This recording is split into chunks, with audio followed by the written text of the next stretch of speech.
وأسلم على رسوله الكريم اما بعد فاعوذ باللہ من الشیطان الرجیم بسم اللہ الرحمن الرحیم فاسألوا اہل الذکر ان کنتم لا تعلمون صدق اللہ مولانا العظیم وصدق رسولہ النبی کریم الامین۔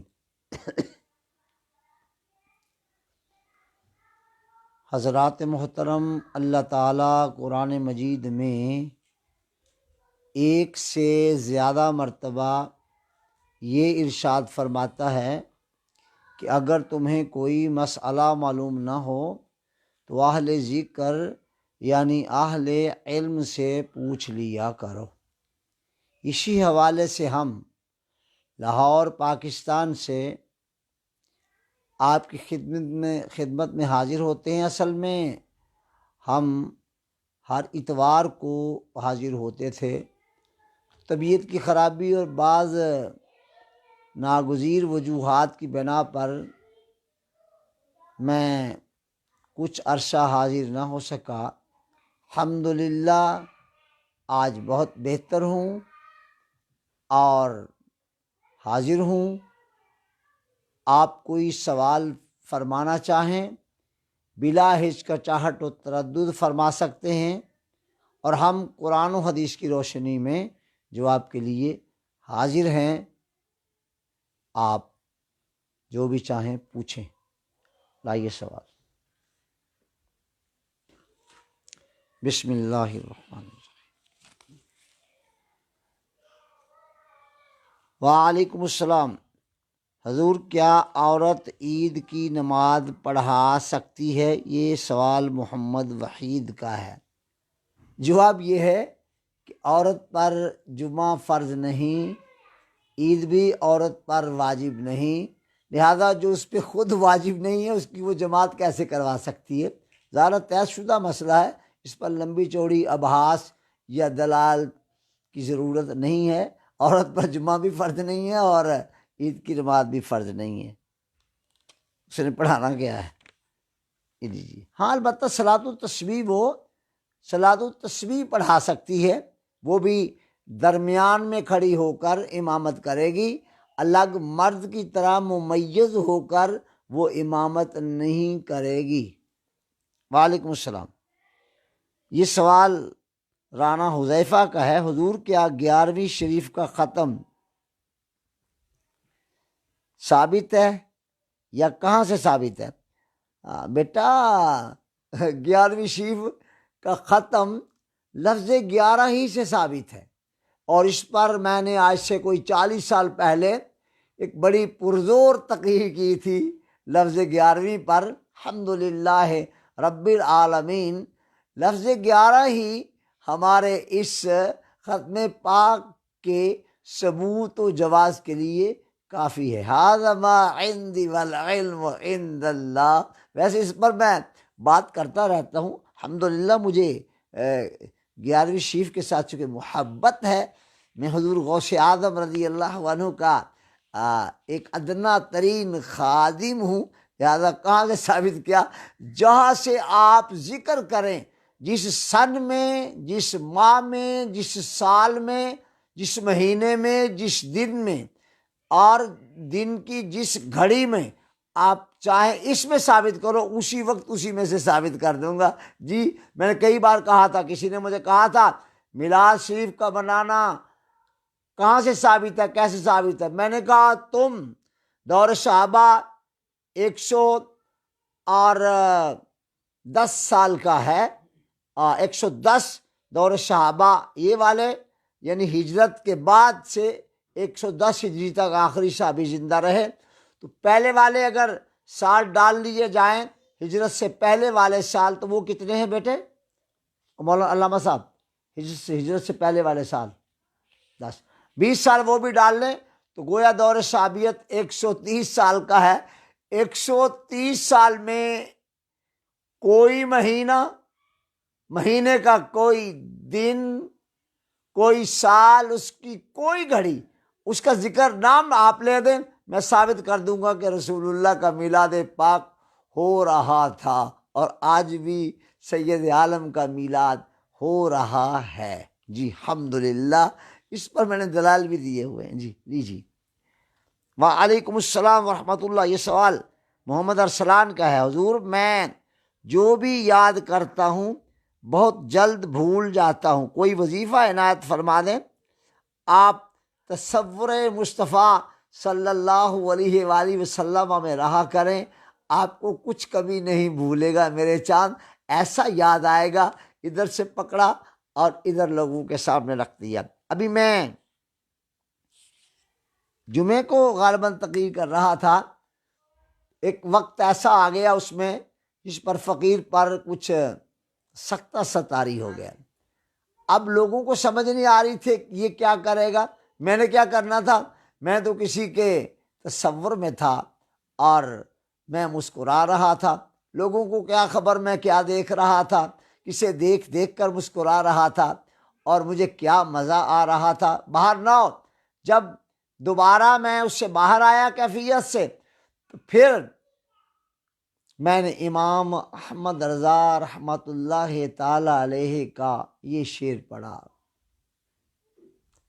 جس میں آپ نے کہا ہے کہ لو وہ آیا میرا حامی، میرا غم خار امم، آ گئی جاں تنے بے جاں میں، یہ آنا کیا ہے۔ الحمدللہ، پھر جو کیفیات تھیں وہ جنہوں نے دیکھیں یا جنہوں نے سنی ان کو معلوم ہے۔ اللہ ہم سب کو امام احمد رضا کی ایک جھلک عطا کر دے تو انشاءاللہ دنیا آخرت میں بیڑا پار۔ وعلیکم السلام۔ حضور، جاب کے لیے دعا فرما دیں۔ افتخار احمد کا سوال ہے۔ افتخار بیٹے، آپ کو جاب جلد مل جائے گی انشاءاللہ، آپ کیوں پریشان ہوتے ہیں؟ آپ 450 مرتبہ حسبنا اللہ پڑھ لیا کریں ہر روز عشاء کی نماز کے بعد، کھلے آسمان تلے ننگے سر کھڑے ہو کر 5 نمازیں پابندی سے پڑھ کر، عشاء کے بعد کھلے آسمان تلے ننگے سر کھڑے ہو کر حسبنا اللہ 450 مرتبہ پڑھ لیا کریں، اور پھر آخر میں حضور سیدی سندی غوث اعظم شیخ سید عبد القادر جیلانی رحمت اللہ تعالی علیہ کے لیے فاتحہ پڑھ دیا کریں، انشاءاللہ آپ کا کام پکا انشاءاللہ۔ نیچے جناب۔ وعلیکم السلام۔ یہ سوال رانا اشفاق صاحب کا ہے۔ حضور، مولانا روم کی حکایت بیان فرما دیں۔ رانا صاحب، اس نے اتفاق ایسا کہ مجھے یاد آ رہا تھا، میں نے کہا کبھی کبھی کوئی پوچھا کرتا ہے کہ حکایت بیان کر دیں، تو میں نے مولانا علی حسنین قادری سے کہا کہ بیٹا یہاں دیکھنا ذرا، انہوں نے میرے سامنے رکھ دی، تو میں دیکھ رہا تھا حکایات مختلف زاویوں سے، تو مولانا روم رحمۃ اللہ تعالی علیہ فرماتے ہیں کہ سخاوت جنت کا ایک درخت ہے اور سخی جنتی ہے۔ یقین کریں آپ کے جو بندہ سخی ہے نا وہ جنتی ہے۔ سخاوت اتنی بڑی دولت ہے کہ یہ بڑوں بڑوں سے بندے کو فائق کر دیتی ہے۔ میں ایک بار سفر کر رہا تھا لاہور سے فیصل آباد کا، مدت گزر گئی، کم از کم 30 سال تو ہو ہی گئے ہوں گے۔ میرے ساتھ حضرت علامہ مولانا الہی بخش صاحب قادری ضیائی رحمۃ اللہ تعالی علیہ جلوہ فرما تھے۔ میں نے ان سے پوچھا، میں نے کہا حضرت، لاہور والے جو بزرگ تھے حضرت علامہ سید احمد شاہ ابو البرکات رحمۃ اللہ علیہ، وہ ڈائریکٹ امام احمد رضا کے شاگرد تھے اور انہی کے خلیفہ بھی تھے، اور ان کے ابا جان بھی الور کے بہت بڑے محدث تھے، حضرت مولانا سید دیدار علی شاہ محدث الوری۔ لیکن جب شہرت اور عزت کا وقت آیا تو مولانا سردار احمد رحمۃ اللہ علیہ، علامہ ابو البرکات مفتی اعظم رحمۃ اللہ علیہ سے آگے نکل گئے، تو ہلکا سا مسکرائے اور مجھے فرمانے لگے وہ سخی تھے۔ میں نے پھر یہ سوال دہرایا، فرمایا اور کیا مجھ سے سننا چاہتے ہو؟ ارے بھائی وہ سخی تھے، مولانا سردار احمد سخی تھے، تو اندازہ کر لیں آپ کہ سخاوت کتنی بڑی اللہ تعالیٰ کی نعمت ہے۔ لہذا سخاوت جنت کے ایک درخت کا نام ہے، اور سخی جنتی ہے، اور جنتی بننے کے لیے کچھ نہ کچھ اپنے ہاتھ سے اللہ کی راہ میں دیتے رہنا یہ ضروری ہے، یہ ضروری ہے۔ لہذا حکایت میں آخر میں جا کے مولانا نے نتیجہ نکالا ہے کہ بجائے اس کے کہ بندہ دائیں بائیں لوگوں کی پہچان میں پوچھ پرتیت میں پڑا رہے، وہ کیا کرتا ہے، وہ کیا کہتا ہے، اس نے یہ صحیح کہہ دیا، یہ غلط کہہ دیا، اس نے ایسا کر دیا، ویسا کر دیا، مولانا رحمۃ اللہ علیہ فرماتے ہیں بجائے اس کے کہ لوگوں پر اتنا وقت لگانے کے اپنے آپ کی پہچان کی کوشش کرو۔ اگر اپنی پہچان ہو گئی تو بیڑا پار ہو جائے گا۔ لہذا مولانا روم کی حکایت بھی میں نے عرض کر دی ہے۔ اللہ رانا اشفاق صاحب آپ کو برکت عطا فرمائے اور سعادت دارین عطا کرے۔ جی وعلیکم السلام۔ یہ سوال محمد وسیم رضا کا ہے۔ حضور وسیلہ کا ثبوت قرآن و حدیث سے۔ جی محترم محمد وسیم صاحب، بات یہ ہے کہ قرآن کریم فرقان مجید میں ایک مبارک آیت ہے، اس میں اللہ تعالیٰ ارشاد فرماتا ہے کہ اے ایمان والو، اللہ سے ڈرو اور وابتغوا الیہ الوسیلۃ وجاہدوا فی سبیلہ، اور اس کی جانب وسیلہ ڈھونڈو۔ قرآن کی آیت ہے۔ اب کوئی یہ کہتا ہے اس سے مراد نماز ہے، اس سے مراد روزہ ہے، اس سے مراد یہ ہے وہ نیکی، ساری چیزوں میں سے ایک کا بھی فقیر نے 40-45 سال کا بھی انکار نہیں کیا، لیکن یقین کریں یہ سارے وسیلے ضمنی وسیلے ہیں، اور رسول اللہ کی ذات اطہر حقیقی وسیلہ ہے۔ چونکہ نماز بھی تو سرکار کے در سے ملی، اور خیرات کرنے کا طریقہ بھی سرکار کے در سے ملا، اور لوگوں سے بھلائی کرنے کا سلیقہ بھی سرکار کے در سے ملا۔ لہذا یہ سارے چھوٹے وسیلے ہوئے، اور امام الانبیاء کی ذات اطہر سب سے بڑا وسیلہ ہوئی۔ اور میرے آقا علیہ السلام نے خود دعا فرمائی اپنی چچی جان سیدہ فاطمہ بنت اسد، حضرت علی شیر خدا کرم اللہ تعالی وجہہ الکریم کی اماں جان اور آپ کی چچی جان، جنہوں نے ماں بن کر رسول اللہ کی پرورش فرمائی تھی، اور سیدہ فاطمہ زہرا کی محترمہ ساس، ان کی قبر پر کھڑے ہو کر امام الانبیاء صلی اللہ علیہ وآلہ وسلم نے دعا مانگی، یا اللہ میری ان چچی کو یعنی میری اماں کو بخش دے، ان کی مغفرت فرما، بحق نبی کا والانبیاء الذین من قبلی، اپنے اس نبی کے وسیلے سے اور ان انبیاء کے وسیلے سے جو مجھ سے پہلے ہو گزرے ہیں۔ میرا خیال ہے اب تو وسیم رضا صاحب تسلی ہو گئی ہوگی، جہاں چاہے کوئی بات کر لے۔ الحمدللہ اگر سرکار کا وسیلہ ہاتھ سے چھوٹا تو اللہ کی توحید کا معاملہ بھی گڑبڑ ہوا جائے گا۔ اس نے کہا نا ہاں بھائی تو میرا بڑا سگا بنتا تھا، یہ تو بتا میرا تعارف تجھے کس نے کروایا تھا، اور جب تعارف کروانے پہ آؤ گے تو کیا کہو گے؟ ظاہر کہنا پڑے گا یا اللہ ہم نے تجھے کبھی نہیں دیکھا تھا مگر یقین کر لیا تھا تو ہے۔ کیوں یقین کر لیا تھا؟ اس لیے کہ اس نے کہا تھا جس کی زبان سے کبھی سچ کے سوا کچھ نہ نکلا، اور وہ ہے محمد صلی اللہ علیہ وآلہ وسلم۔ لہذا اللہ کے محبوب کی ذات ہر اعتبار سے کامل وسیلہ ہے۔ جی مولانا صاحب سوال کا جواب ہو گیا۔ وعلیکم السلام۔ یہ سوال عبداللہ احمد کا ہے۔ اللہ عبداللہ احمد آپ کو سلامت رکھے، برکات سے مالا مال کرے۔ حضور ایک شخص کے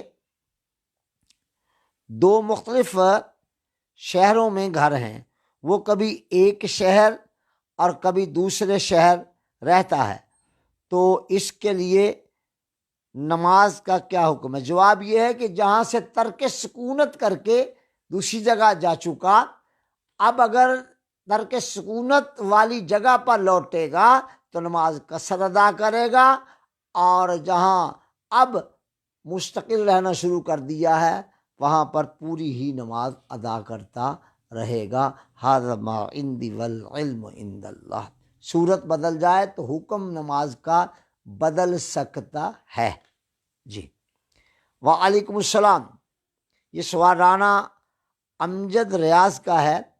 حضور پاکستان کے حالات، مہنگائی، ظلم، چوری دن بدن بڑھتے جا رہے ہیں، آپ کیا فرماتے ہیں اس پر؟ بس میں تو ایک ہی بات کہتا ہوں کہ جائزہ اپنا اپنا لیجئے، جائزہ اپنا اپنا لیجئے، پوری قوم جائزہ لینا اپنا اپنا۔ ہماری صورتحال یہ ہے کہ ہم نے ہر چیز کو اپنے حوالے رکھا ہوا ہے۔ دیکھو بچوں، میرے بھائیوں، میرے بیٹوں، تمہارے حوالے کچھ نہیں ہے۔ اللہ جیسے چاہتا ہے ویسے ہوتا ہے، اللہ جیسے چاہتا ہے ویسے ہوتا ہے، اللہ جیسے چاہتا ہے ویسے ہوتا ہے۔ اللہ سے معاملہ تمہارے لگتا مجھے یہ کہ خاص سے گڑبڑ ہے، ورنہ اللہ کو کیا پڑی ہے کہ وہ تمہیں اتنی تکلیف دے کہ بار بار تمہارے کان سنیں کہ آٹا اور مہنگا ہو گیا، دال اور مہنگی ہو گئی، چینی اور مہنگی ہو گئی۔ ظلم کہ یہ سنے کان ہمارے تمہارے کہ فلاں نے فلاں پر ظلم کر دیا، اور یہ سنیں میرے اور آپ کے کان کہ فلاں چور نے فلاں کے گھر چوری کر لی، صفایا کر دیا، اور اس پہ اضافہ ہوتا جائے۔ یہ غور کر لو، یہ میرا اور آپ کا اپنا قصور ہے۔ حکمرانوں کو خدا اللہ سیدھا کر دے گا، لیکن آپ بھی تو سیدھے ہو نا۔ آپ نہیں سیدھے ہوتے نا، آپ نہیں سیدھے ہوتے نا، اور آپ کو میں کہہ لوں گا تو مجھے کم کوسا جائے گا، چونکہ اپنے جیسے لوگوں کو، غریب لوگوں کو، اپنے جیسے غریب لوگوں کو کوسوں گا نا، اس طبقے کو میں کچھ نہیں کہتا۔ وہ سمجھتے ہیں ہم ہر سوال کے جواب سے ماورا ہیں، ہم کسی کو جواب دے نہیں ہیں۔ بیٹا نہیں، ایک دن آنے والا ہے جس دن سب چھوڑ چھاڑ کے قبر کی لحد میں اتار کے پھر ساکت و جامت رکھ کے چلے جائیں گے۔ امام محمد رضا سے کسی نے کہا تھا پھر کیا ہوگا؟ آپ نے کہا لو وہ آیا میرا حامی، میرا غم خار امم، لو وہ آیا میرا حامی، میرا غم خار امم، آ گئی جان تنے بے جان میں، یہ آنا کیا ہے؟ وہاں تو سرکار آئیں گے تو بات بننی ہے۔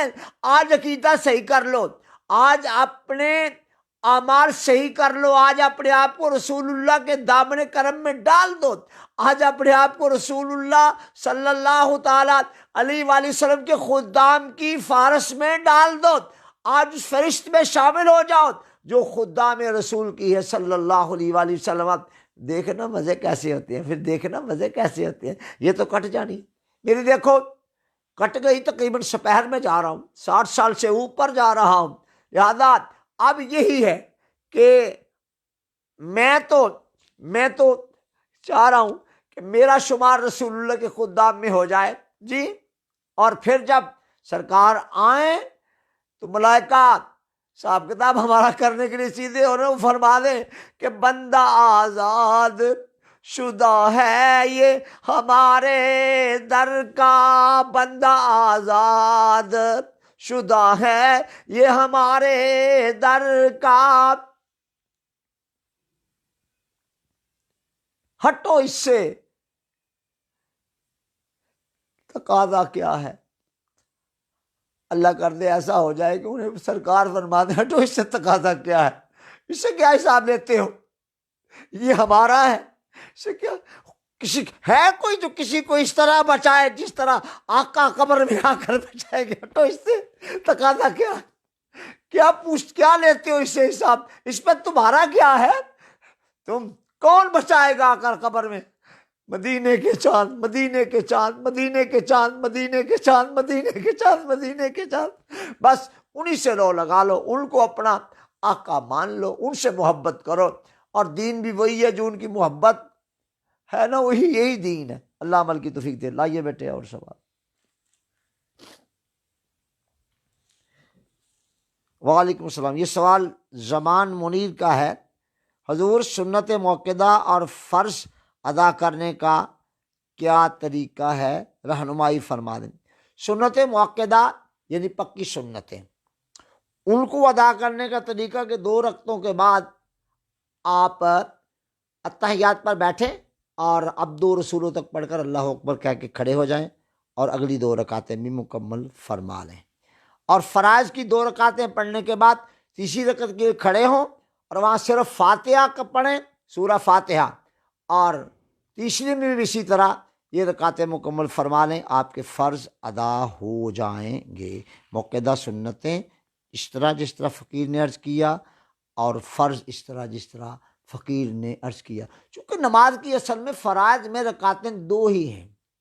ام المومنین سیداتنا عائشہ صدیقہ طیبہ طاہرہ رضی اللہ تعالیٰ عنہا سے یہ حدیث بخاری میں آئی ہے، آپ فرماتے ہیں کہ اس فرض کی نماز میں رکعتیں 2 ہی تھیں۔ پورا 13 سالہ دورانیہ مکہ مشرفہ والا اعلان نبوت کے بعد سے لے کر 13 سال تک کبھی بھی سرکار نے فرائض کی 4 رکعتیں ادا نہیں فرمائی۔ جب ہجرت فرما کے مکہ مشرفہ سے مدینہ طیبہ آپ تشریف لائے اور آپ کو چین اور امن نصیب ہوا، تو آپ نے پھر 2 رکعتوں کا فرائض میں اضافہ فرمایا، اور یہ یادگار مدینہ ہے۔ اصل رکعتیں فرض 2 اور 2 رکعتیں فرضوں کی وہ یادگار مدینہ، ان میں فرق رکھا کہ ان میں کبھی بھی ساتھ صورت نہ ملائی، صرف سورہ فاتحہ پڑھ کر رکوع فرما دیتے اور وہ 4 رکعتیں مکمل فرماتے۔ یہی وجہ ہے کہ سفر میں جب رعایت دی گئی تو وہ جو یادگار مدینہ تھی بعد والی 2 رکعتیں ان کو حذف کر دیا گیا، اور اصل رکعتوں کو پھر بھی قائم رکھا گیا۔ فقیر نے بڑی دیر ہوئی اس پر تحقیق کی تھی، اور جب بھی کبھی میں یہ مسئلہ بیان کرتا ہوں مجھے بڑی راحت ملتی ہے۔ یقیناً آپ کو بھی آج خوشی ہوئی ہوگی کہ فرض کی رکعتیں اصل میں 2 ہی ہیں، 4 نہیں ہیں بلکہ 2 یادگار مدینہ ہیں۔ دیجیے مولانا صاحب۔ وعلیکم السلام ورحمۃ اللہ۔ حضور نماز کیا ہے؟ فرض، واجب، سنت، مستحب؟ محمد امان۔ نماز فرض ہے، نماز فرض ہے اور فرض ہی نماز ہیں۔ نماز فرض ہے اور فرض ہی نماز ہیں۔ واجب بھی نماز ہی ہے اور سنت بھی نماز ہی ہے۔ بہرحال نماز فرض ہے اور فرض نماز۔ وعلیکم السلام ورحمۃ اللہ۔ یہ سوال اشفاق رضوی کا ہے۔ حضور علامہ الہی بخش قادری صاحب کی کوئی یادگار بات سنا دیں۔ میں نے ابھی سنائی ہے، لیکن چونکہ میرا ان کے ساتھ بڑا طویل عرصہ ملاقات کا رہا، میں نے اس بندے کو بڑا قریب سے دیکھا تھا، بڑا راسخ العقیدہ مسلمان تھا، بڑا پکا سنی تھا۔ بعض لوگوں کو ان کی شدت سے وہ بھی ہوتا تھا کہ کیوں ایسا کرتے ہیں، اور بھائی اگر آپ اس مقام پر آ جائیں جہاں الہی بخش تھا تو آپ اس سے 10 گنا زیادہ شدت کریں۔ کاش کبھی آپ کو علامہ الہی بخش کا وہ جنون رب عطا کرے جو اس مرد میں تھا۔ یقین کریں میں نے بعض مقامات ان کی تقاریر کے وہ دیکھے ہوئے ہیں جہاں میں یہ سمجھتا تھا کہ میں نے ایسی تقریر کر دی ہے کہ اب کوئی اور کیا۔ یقین کریں ایک مرتبہ خوشاب میں اڈے والی مسجد میں جلسہ تھا، اور شان غوث اعظم پر میں نے بیان کیا، ظاہر ہے وہ میرا شباب تھا، زور بیان کافی اچھا تھا، لیکن جب حضرت علامہ تشریف لائے ممبر پر تو خطبہ پڑھنے کے بعد یہ کہا کہ غوث اعظم بمن بے سر و ساما مدد قبلہ دی مدد کعبہ ایمان مدد۔ بس پھر اس تقریر میں میں نے دیکھا علماء کرام پر اپنی رانوں پر ہاتھ مار مار کہہ رہے تھے اللہ اکبر اللہ اکبر۔ کیا کہنا علامہ صاحب، کیا کہنا۔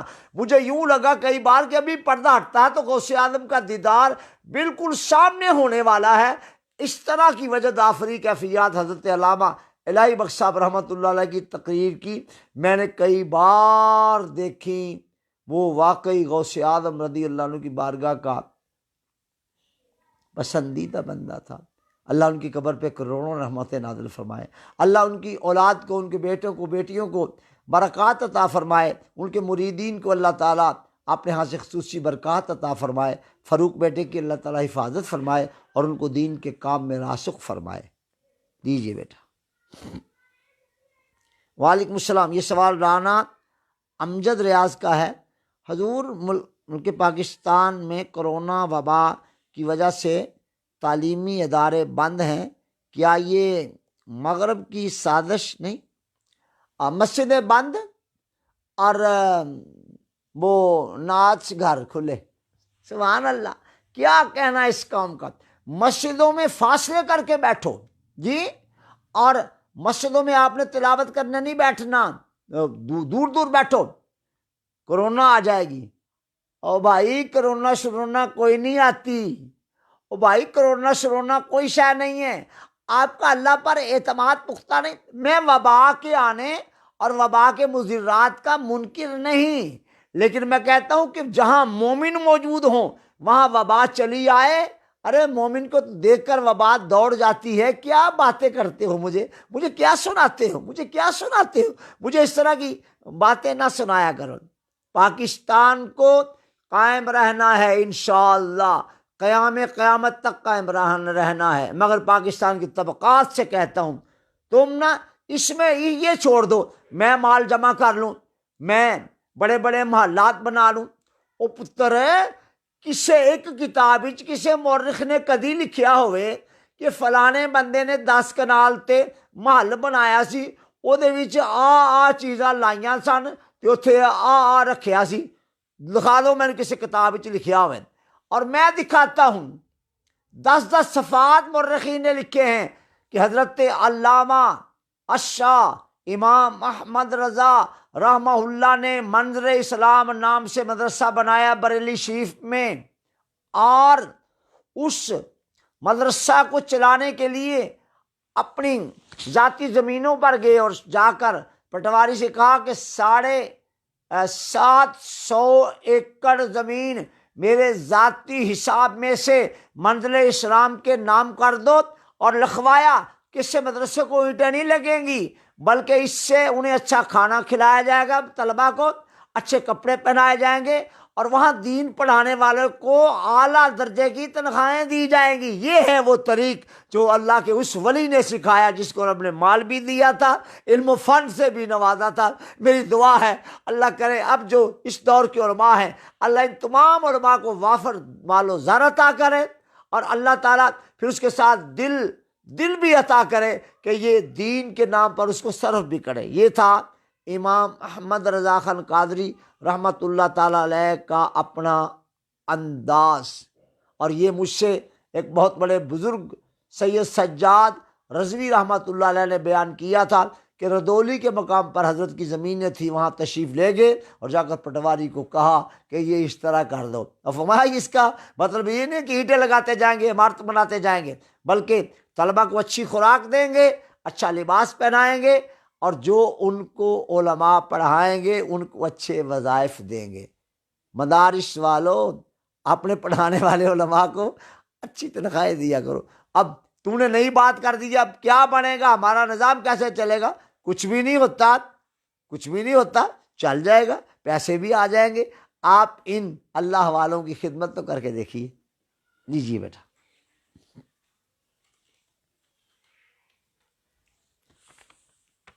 وعلیکم السلام۔ یہ سوال محمد افضل حسین کا ہے۔ حضور، 5 نمازیں باقاعدگی کے ساتھ نہیں پڑھی جاتی اور خواہشات بہت ہوتی ہیں، کیا کروں، کچھ سمجھ نہیں آتی۔ جواب یہ ہے کہ آپ ایک نماز پڑھ کر دوسری نماز کے انتظار میں رہا کریں، اپنے کام کرتے رہا کریں، میں نہیں روکتا آپ کو، لیکن نماز کے فرض نہیں چھوڑنے۔ چلیں آپ ایسے کریں، صرف فرض پڑھ لیا کریں، آپ ایسے کریں، فرض پڑھ لیا کریں، باقی میں آپ سے کوئی 2-4 ہفتوں کے بعد، مہینے 2 مہینے کے بعد پھر کبھی بات کر لوں گا، موقع ملا تو۔ افضل حسین صاحب انشاءاللہ آپ میری بات پہ عمل کیجیے، فی الحال فرض پڑھا کریں، صرف بات فرض پڑھ لیا کریں۔ لو جی، اور کتنے منٹ ہو گئے بیٹے؟ چلے ماشاءاللہ، اللہ آپ کو برکت عطا فرمائے، آپ تشریف لے آئے۔ حالانکہ میں تو سست و کہل ہو گیا تھا، مولانا خادم حسین صاحب رضوی رحمۃ اللہ علیہ کی وفات، حضرت آیات نے مجھ پر بڑا گہرا اثر ڈالا۔ بہرحال اللہ کی جو ہے وہ قضا کو ہم نے مان لیا اور اس کی رضا کے ساتھ راضی ہو گئے۔ اللہ ان کو جنت میں اعلیٰ مقام عطا کرے، اور جو علماء زندہ ہیں اللہ ان کی عمروں میں برکتیں عطا فرمائے۔ یہ بات ایک یاد رکھ لیجئے کہ میں علماء کرام کا ہر حال میں خدمت گزار ہوں اور ان کا خادم ہوں۔ میں نے علماء کے لیے کبھی ایسی زبان ساری زندگی استعمال نہیں کی جس سے کسی عالم ربانی کے جذبات کو ٹھیس پہنچے۔ ہاں اگر کبھی اصلاح کرنے کے ارادے سے مجھے ضروری ہو گیا کچھ کہنا، تب میں نے کہا ہے، الحمدللہ اسے میں مکرتا نہیں ہوں۔ لہٰذا اگر میں بھی کسی کی اصلاح نہیں کروں گا تو پھر کون کرے گا اس زمانے میں؟ لوگ تو ڈرتے ہیں کہ فلاں بات کر دی تو یہ ہو جائے گا، وہ ہو جائے گا۔ مجھے اس کا کوئی ڈر وغیرہ نہیں ہوتا، مجھے اس کا ڈر ہے کہ مجھ سے میرا رب ناراض نہ ہو جائے اور مدینے کا چاند ناراض نہ ہو جائے۔ اور جب مدینے کا چاند راضی رہے اور مدینے کے چاند کا رب راضی رہے، پھر مجھے کسی کی کوئی پرواہ نہیں ہے، چونکہ آخر میں کام مدینے کے چاند نے آنا ہے اور اللہ نے بھی اسی کو بخش دینا ہے جس کی جانب مدینے کے چاند نے اشارہ کر دینا ہے، عرض کر دینا ہے کہ یا اللہ یہ جیسا بھی ہے تو میرا نا۔ اور آپ نے فرمانا اچھا تیرا ہے محبوب، تو پھر ٹھیک ہے، جیسے آپ کہتے ہیں ویسے ہی کر دیتے ہیں۔ یہ بخشش یقین کریں آپ کہ میں یہ نہیں کہتا آپ نیکیاں نہ کریں، آپ نمازیں پڑھیں، نیکیاں کریں، صدقات و خیرات کریں اور بڑے بڑے نیک کام کریں، لیکن کبھی خیال آیا نفس میں کہ بخشش میری، میں بڑی خیرات کیتی ہے، کروڑوں روپے خیرات کرتے ہیں، بخشش تو میری ہوئی پئی ہے پتر، انج نہیں ہوں، بخشش ہوئی پئی ہے۔ بخشش ادو ہونی ہے جب رب دے محبوب دا اشارہ ہو گیا، رب نے فرمایا جا بھائی ہوں تیری نہ پوچھ نہ پرتیت وڑ جا کے جنت چ، تے ہونا انجی جے، ویکھ لینا پاویں ہونا انجی جے، ہونا انجی جے۔ اعمال تے جنت کائی نہیں جے ملنی، جنت جہی ملنی ہے وہ رسول پاک صلی اللہ تعالیٰ علیہ وآلہ وسلم دی عنایت نال ملنی ہے۔ تے اللہ تعالیٰ اتنے قائم رکھے، پاکستان رب قیامت تک سلامت رکھے، تے پاکستان دے وچ جڑے لوکی حکومت واسطے تغودو کر دے نا، انہاں دے ایتھے رب تعالیٰ اے گل پا دے کہ دنیا ہی سب کچھ نہیں بلکہ آخرت بڑی چیز ہے، آخرت بڑی چیز ہے، آخرت بڑی چیز ہے۔ اب دیکھیں نا کہ اب میں نے کچھ کہنا تھا لیکن اب میرا اندر والا مجھے منع کر رہا ہے، میں نہیں کچھ بھی کہتا۔ آپ کو اللہ تعالیٰ آپ کی خیر فرمائے، آپ کی حفاظت فرمائے، پوری امت مسلمہ کو اللہ تعالیٰ ترقیاں عطا فرمائے، آپ کو اللہ تعالیٰ برکتیں عطا فرمائے۔ دعا کر دیا کریں کہ میں نے بھی کچھ مدارس بنائے ہیں پاکستان میں اور کچھ پاکستان سے باہر بھی کام ہو رہا ہے، دعا فرمائیے اللہ تعالیٰ ان میں برکت عطا فرما دے۔ اور بوڑھا ہو گیا ہوں اور مجھے اس طرح کام کرنے کی ہمت نہیں آتی جس طرح سے آج سے 20 سال پہلے بھی تھی، وہ بھی اب نہیں رہی، لہذا میں نے کام کیا ہے، اللہ قبول فرما لے۔ ہوں بڑا نالائق آدمی۔ اچھا جی، اللہ حافظ، اللہ آپ کا ہمیں نصیب۔